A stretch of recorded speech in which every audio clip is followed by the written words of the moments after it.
أشرقت نفسي بنور من فؤادي حينما رددت يا رب العباد وانتشت روحي وصار الدمع. الحمد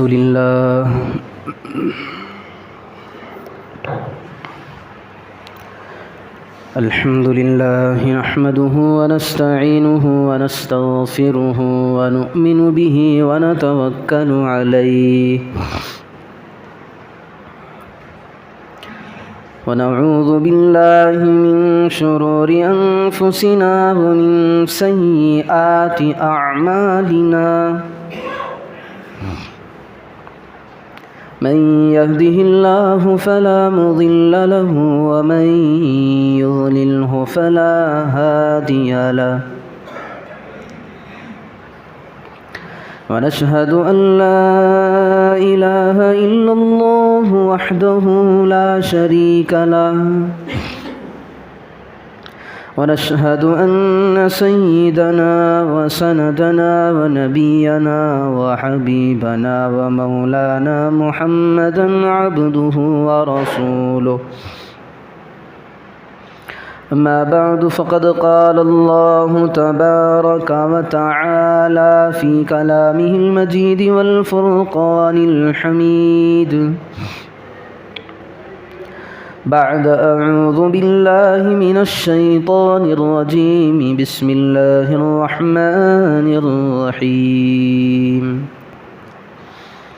ألا إن أولياء الله لا خوف عليهم ولا هم يحزنون الذين آمنوا وكانوا يتقون لهم البشرى في الحياة الدنيا وفي الآخرة لا تبديل لكلمات الله ذلك هو الفوز العظيم. عن سعد بن أبي وقاص رضي الله عنه قال سمعت رسول الله صلى الله عليه وسلم يقول إن الله يحب العبد التقي الغني الخفي أو كما قال عليه الصلاة والتسليم. مہمانان مکرم معزز سامعین کرام، عربی کے تاریخ کے اعتبار سے جو مہینہ چل رہا ہے وہ ربیع الآخر ربیع الثانی کا ہے. لگ بھگ آج کی جو تاریخ ہے 8ویں تاریخ چل رہی ہے، لیکن 4 دن کے بعد جو آنے والی تاریخ ہے 12 ربیع الثانی، وہ تاریخ ہے جس کے اندر ایک کائنات کی عظیم ہستی، بہت پائیدار، بہت بڑی بزرگ شخصیت کا وجود ہوا ہے.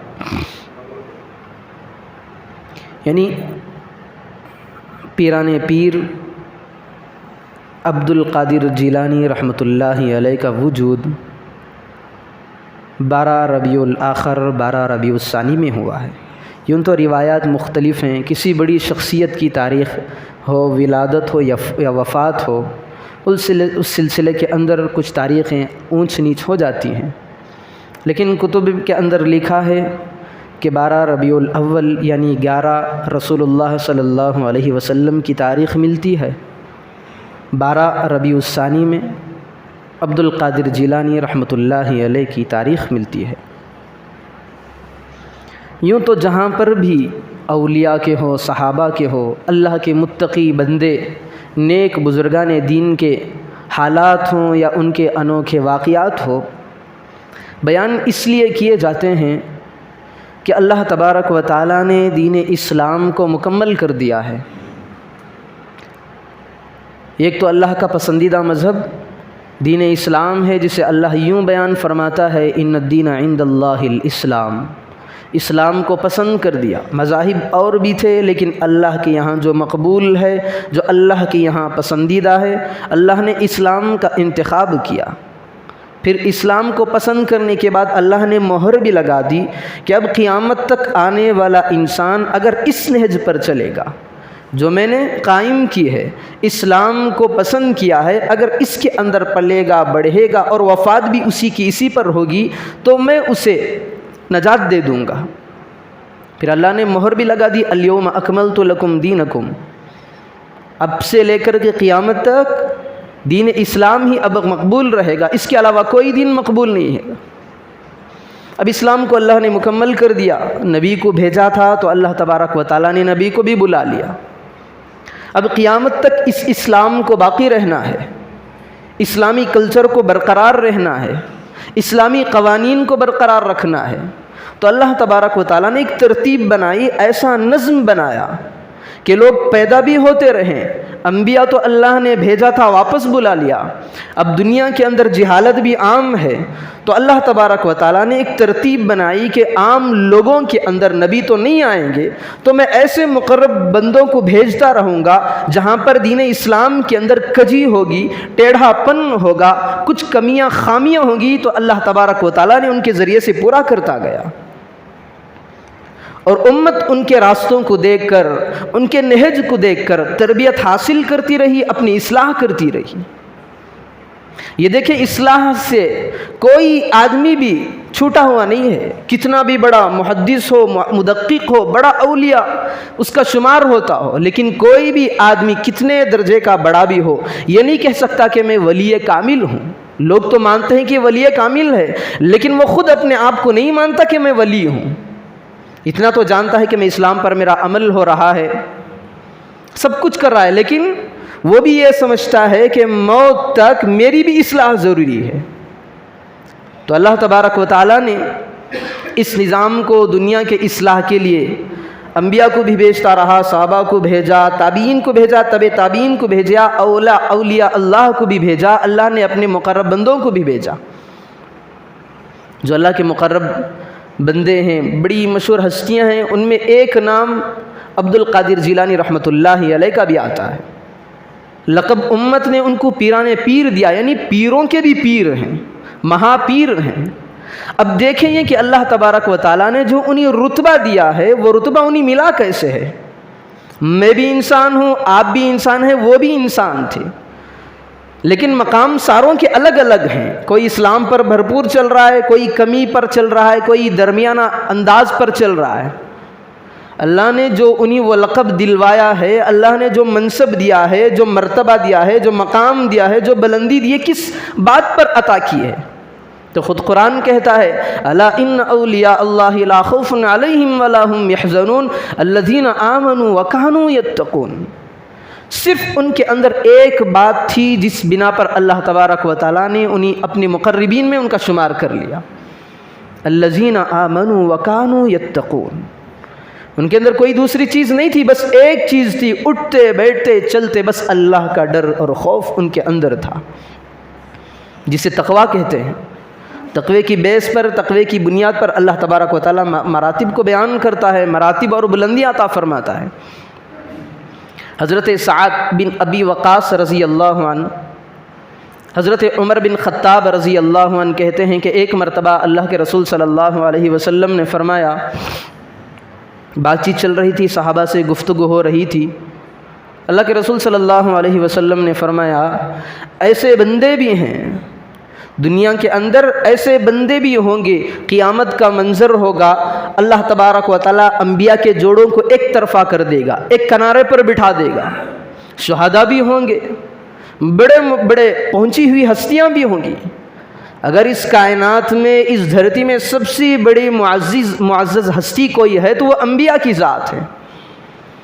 اللہ کے رسول صلی اللہ علیہ وسلم نے فرمایا، قیامت کے اس میدان میں، اس خوفناک ماحول کے اندر جہاں پر انبیاء بھی ہوں گے، شہداء بھی ہوں گے، تو اللہ کے رسول صلی اللہ علیہ وسلم نے فرمایا، ان کے مابین، ان کے درمیان کچھ بندے ایسے بھی ہوں گے جن پر انبیاء خود رشک کریں گے۔ معمولی ہستی ہوتی تو کوئی اور بات تھی، لیکن اللہ کے رسول صلی اللہ علیہ وسلم نے فرمایا انبیاء خود رشک کریں گے، امت تو انبیاء پر رشک کرے گی، لیکن انبیاء ایسے بندوں پر رشک کریں گے۔ اللہ کے رسول صلی اللہ علیہ وسلم کی یہ کہنے کے بعد صحابہ چونک اٹھے، یا رسول اللہ انبیاء رشک کریں گے؟ اللہ کے رسول نے فرمایا انبیاء بھی کریں گے، شہداء بھی کریں گے۔ پھر صحابہ نے پوچھا وہ لوگ کون ہیں؟ اللہ کے رسول صلی اللہ علیہ وسلم نے فرمایا وہ لوگ وہ ہیں جن کے اندر تقوی ہوگا اور اللہ کی خاطر ایک دوسرے سے ملنساری ہوگی۔ کسی سے مل رہے ہیں، بڑے سے مل رہے ہیں، اللہ کی محبت کی خاطر مل رہے ہیں۔ آج ہم بھی دعوے دار ہیں عبادات کے، عبادات بھی کرتے ہیں، اوروں سے ملتے ہیں، نام بھی اللہ کی محبت کا دیتے ہیں۔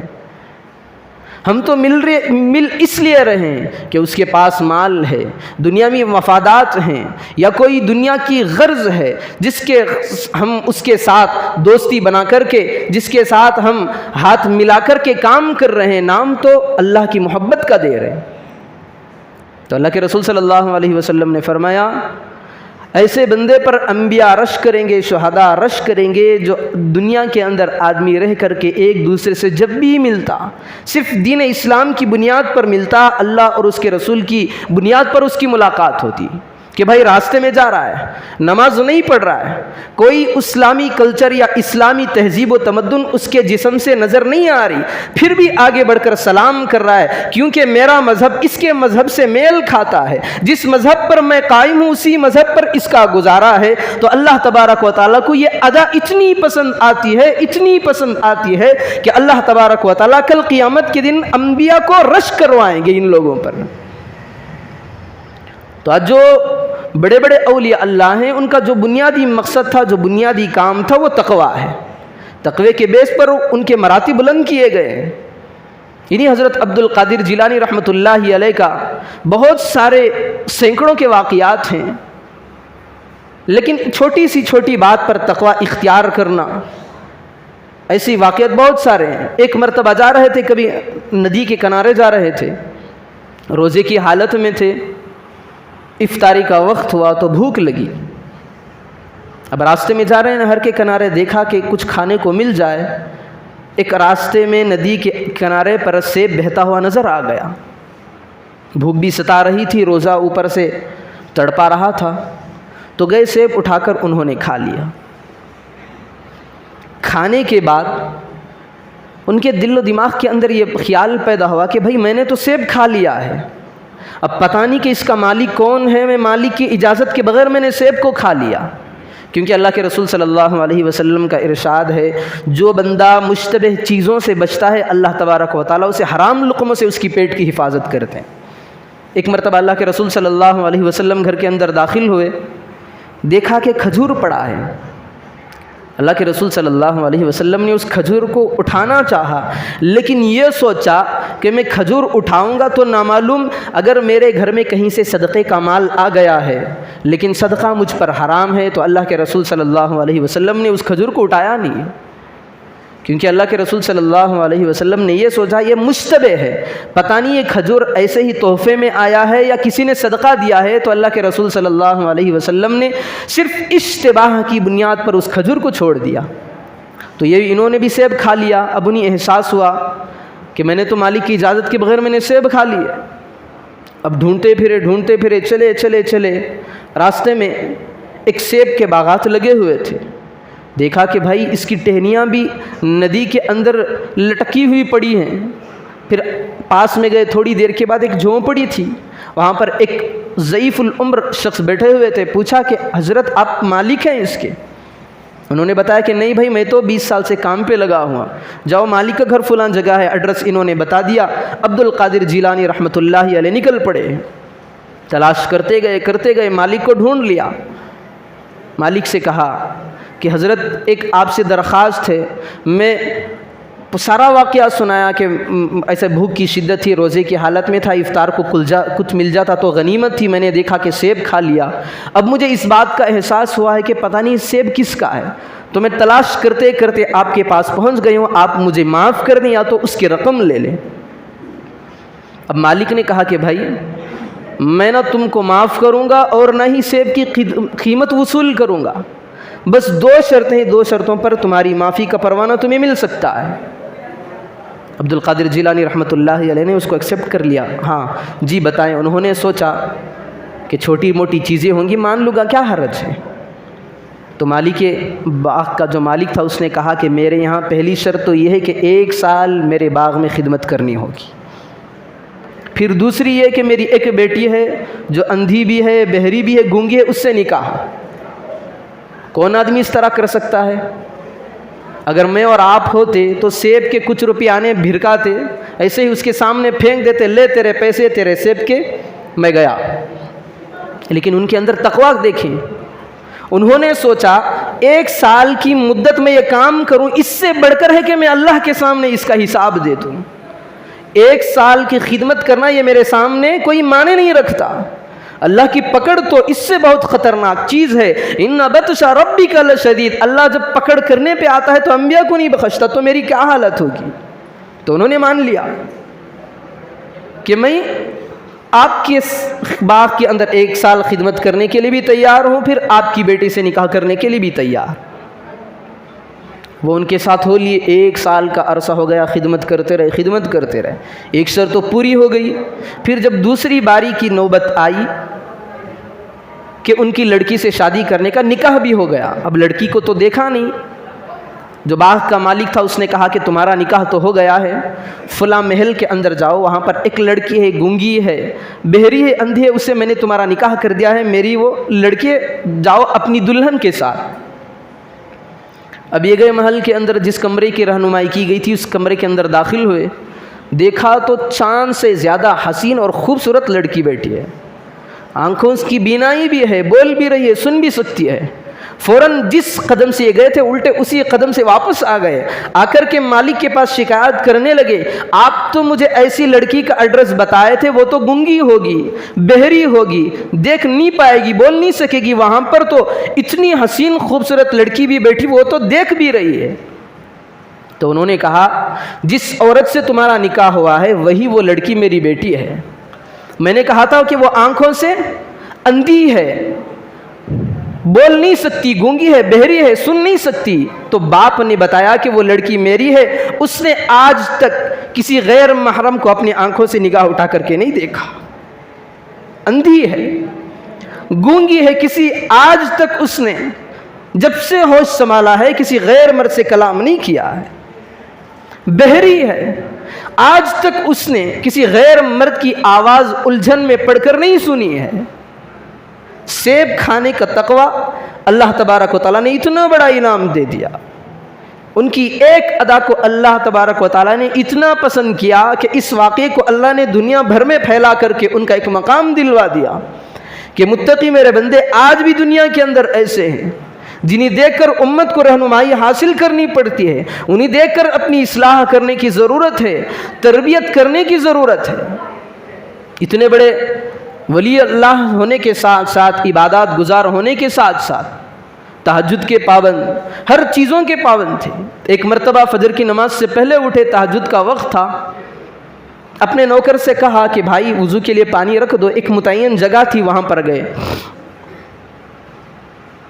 جانے کے بعد وضو وغیرہ کرنے کے بعد نماز پڑھ لیے، جو ان کے جو چیزیں ہوتی ہیں، عبادات ہیں، فلاں مراقبے وغیرہ ہوتے ہیں، وہ اپنے معمول کے کام کر لینے کے بعد جب اٹھنے کا وقت آیا تو جہاں پر یہ بیٹھے تھے مخصوص جگہ، وہاں سے آواز آئی، عبد القادر تم نے مجھے اتنا خوش کر دیا کہ آج سے تم پر نمازیں ختم ہو گئی، یعنی زندگی بھر تم نے کوئی کسر نہیں چھوڑی عبادات کے اندر، میری طاعت کے اندر اتنے لگے رہے کہ مجھے تم پر ترس آ گیا، آج سے عبادت بند، فرائض بند، سب کچھ بند، آج تم اپنی مزے کی زندگی آج سے گزار سکتے ہو۔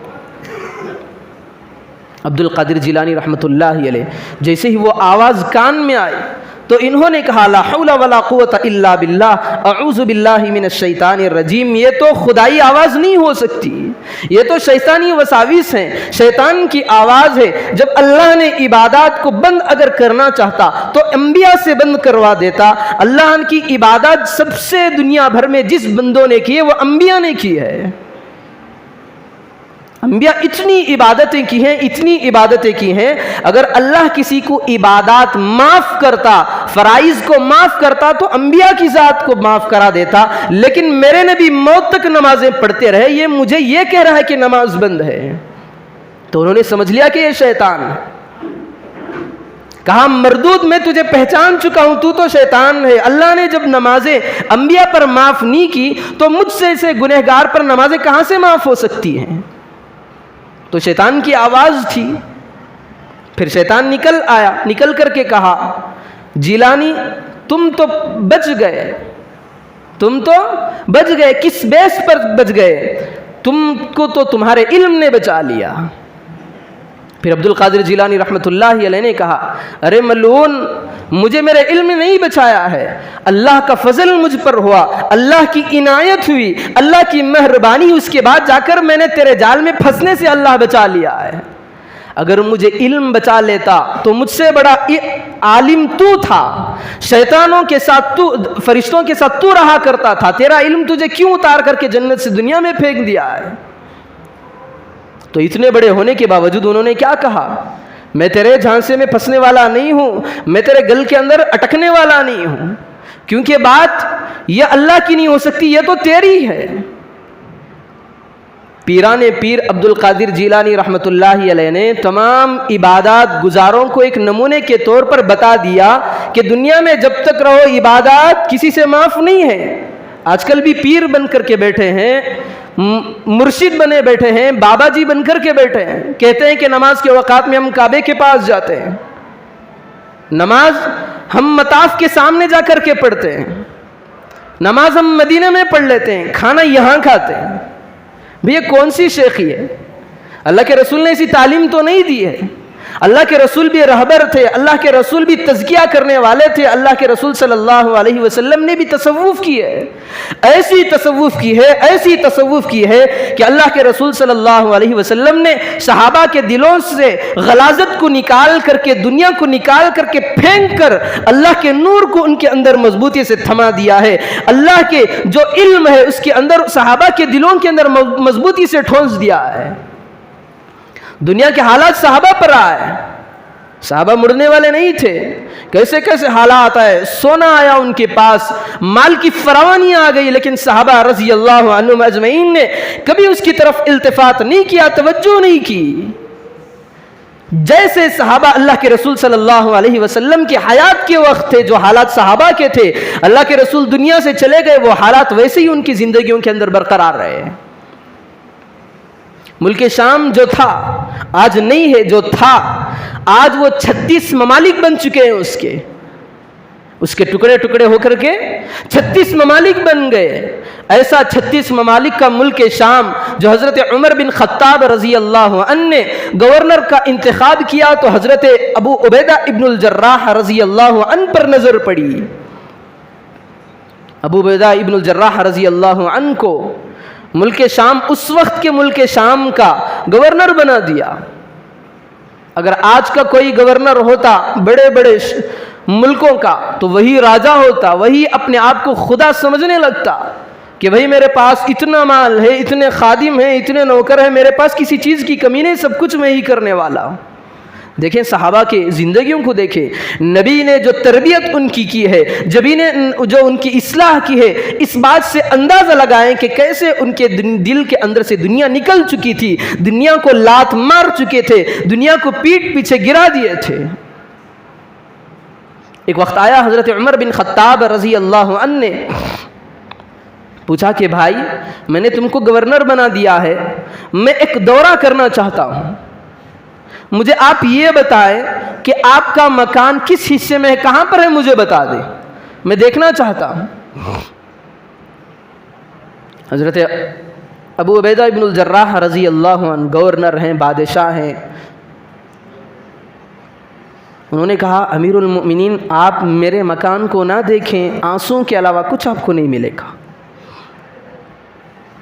اب اللہ کے رسول صلی اللہ علیہ وسلم کے صحابی رسول حضرت عمر بن خطاب رضی اللہ عنہ ان کے ساتھ میں گئے، چلے چلے ایک فاصلے پر جا کر کے جہاں پر دیہات کے کچھ قریے یا ویران چیزیں نظر آتی وہاں پر لے کر کے گئے. لے کر کے جانے کے بعد ایک معمولی سی چھوٹی سی جھونپڑی تھی. حضرت عمر بن خطاب رضی اللہ عنہ کو اندر لے کر کے گئے. حضرت عمر رضی اللہ عنہ نے اس کا معائنہ کیا، دیکھا کہ معمولی چھپر کی جھونپڑی ہے، سامنے ایک مصلی بچھا ہوا ہے، پاس میں ایک پیالہ رکھا ہوا ہے. حضرت عمر رضی اللہ عنہ نے یہ سمجھا کہ یہ کچھ بتا رہے ہیں، لے جا کر کے کسی جگہ کو مجھے دکھا رہے ہیں. پھر اس دیکھنے کے بعد جب واپس آنے کی باری آئی تو حضرت عمر بن خطاب رضی اللہ عنہ نے کہا اب مجھے آپ کے مکان کی طرف لے کر کے چلیں. حضرت عمر بن خطاب سے حضرت ابو عبیدہ ابن الجراح رضی اللہ عنہ نے کہا اے امیر المومنین، میرا مکان یہی ہے جو آپ دیکھ رہے ہیں. ملک شام باغڈور سنبھالنے والا گورنر، بڑا آدمی، صحابی رسول، جسے اللہ کے رسول صلی اللہ علیہ وسلم نے امین امت کا لقب دیا ہے، اس کی زندگی ایسی ہے، گورنر مالک ہونے کے باوجود چھپر کے مکان کے اندر زندگی گزار رہا ہے. امیر المومنین حضرت عمر بن خطاب رضی اللہ عنہ نے کہا اے ابو عبیدہ، تمہارا بچھونا کہاں ہے، اوڑھنا کہاں ہے؟ اشارہ کر کے بتایا، دیکھ لیں امیر المومنین، یہ میرا مصلی ہے، جب ضرورت پڑتی ہے تو اٹھتا ہوں، وضو کرتا ہوں، اللہ کے سامنے سر بسجود ہوتا ہوں، اللہ سے مانگ لیتا ہوں. جب شام میں سونے کی نوبت آتی ہے، باری آتی ہے، تو اسی کو اوڑھنا اور بچھونا بنا کر کے آرام کر لیتا. پوچھا کھاتے کہاں سے ہو؟ تو امیر المومنین حضرت عمر بن خطاب رضی اللہ عنہ نے دیکھا کہ کونے مصلی کے پاس ایک پیالہ رکھا ہوا ہے.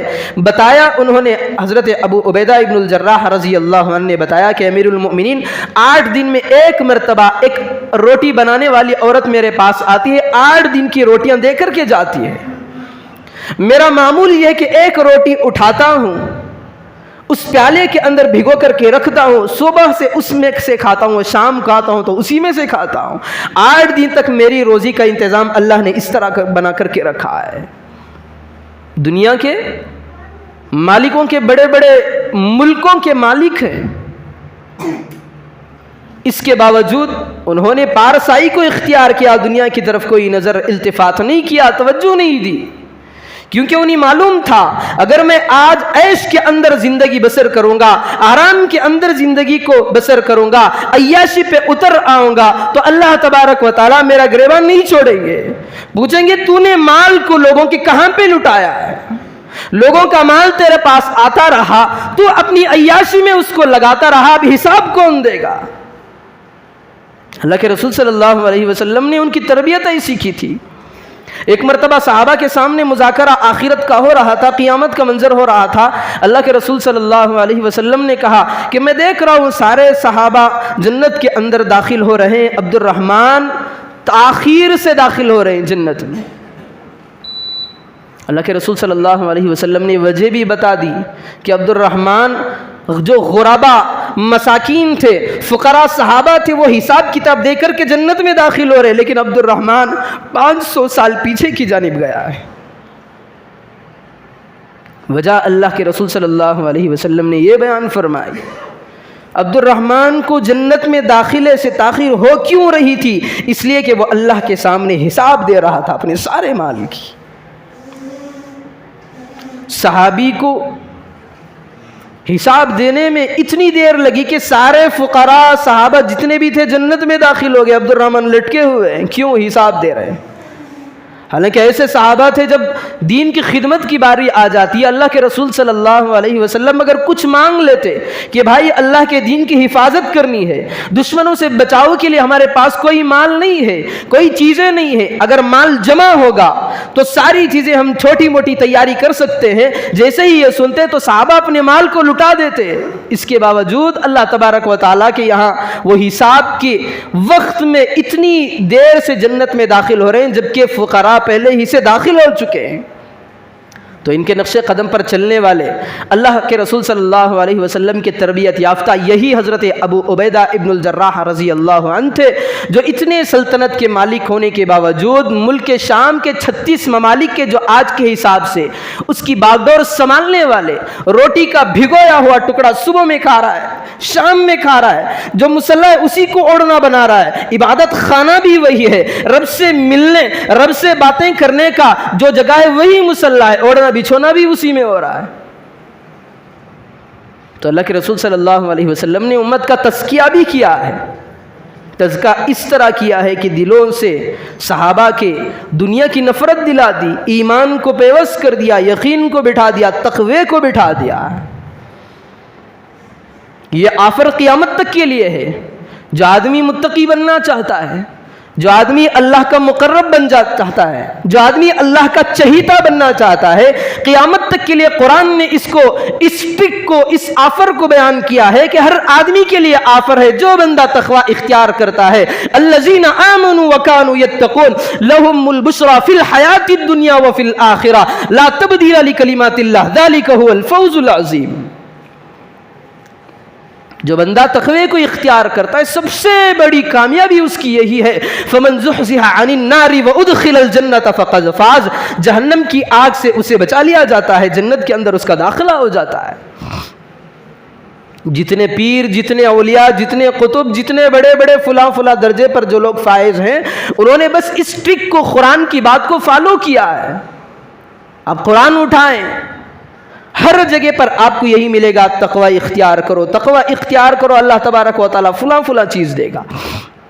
ایک بزرگ کے پاس ایک بندہ آیا، آ کر کے کہنے لگا، حضرت میں آپ سے ایک بات پوچھنا چاہتا ہوں، میرے پاس مال کی کمی ہے، اللہ تبارک و تعالیٰ سے دعا فرمائیں کہ اللہ تبارک و تعالیٰ مجھے مال و دولت سے نواز دے، اس کے لیے کوئی عمل بتا دیجئے کہ میں اس کو فالو کروں۔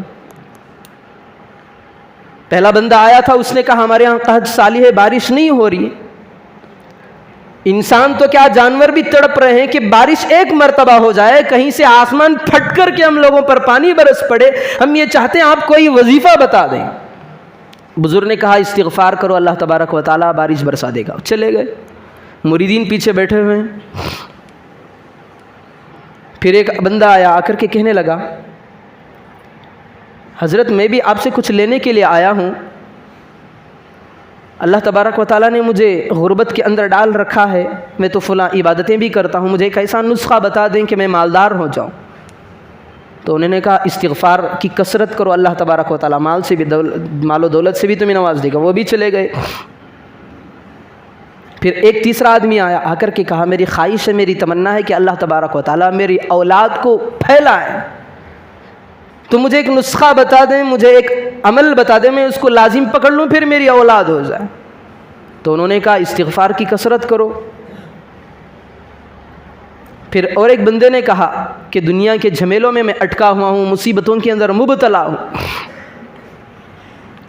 کوئی وظیفہ مجھے بتا دیں۔ تو ان بزرگ نے کہا استغفار کی کثرت کرو۔ پھر سارے چلے گئے۔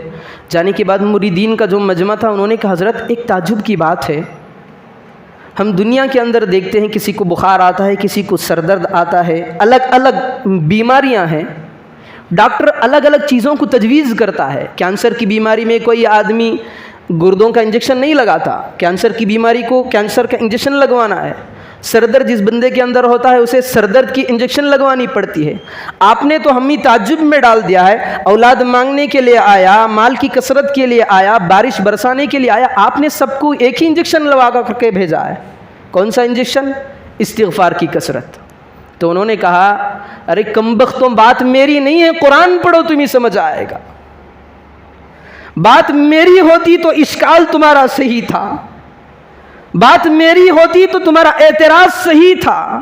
ان بزرگ نے کہا پڑھو سورہ نوح کے اندر اللہ تبارک و تعالیٰ کا ارشاد ہے استغفروا ربکم انہ کان غفارا، استغفار کثرت سے کرتے رہا کرو، اللہ تبارک و تعالیٰ غفور الرحیم ہے۔ استغفار کے نتیجے میں اللہ نے آگے کیا کہا؟ یرسل السماء علیکم مدرارا، تم پر بارشوں کے انبار لگا دے گا، وَيُمْدِدُكُمْ بِأَمْوَالٍ، تمہارے گھروں کے اندر فراوانی کو پیدا کرے گا، مال و دولت ایسے نازل کرے گا، چھپر پھاڑ کے عطا کرے گا، وَيُمْدِدُكُمْ بِأَمْوَالٍ وَبَنِينَ، اور اولاد کی زیور سے تمہیں آراستہ کرے گا، وَيَجْعَلْ لَكُمْ جَنَّاتٍ وَيَجْعَلْ لَكُمْ أَنْهَارًا، اللہ تبارک و تعالیٰ تمہیں ساری دنیا کی خوشیاں عطا کرے گا. بات میری نہیں ہے، مرض تو ساروں کے اور ہیں، لیکن علاج اللہ تبارک و تعالیٰ نے بتایا ہے.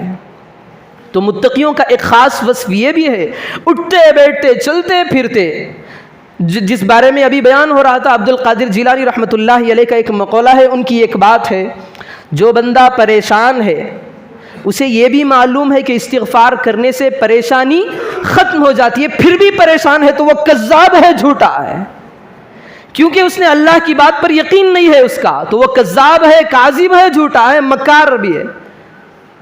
اگر اللہ کی بات پر اسے یقین ہوتا، وہ پریشان حال بھی ہے، غریب بھی ہے، مفلس بھی ہے، پھٹیچر بھی ہے، فقیر بھی ہے، سب کچھ ہونے کے باوجود اگر استغفار کرتا تو اللہ تبارک و تعالیٰ اس کی ساری پریشانیوں کا خاتمہ کر دیتا.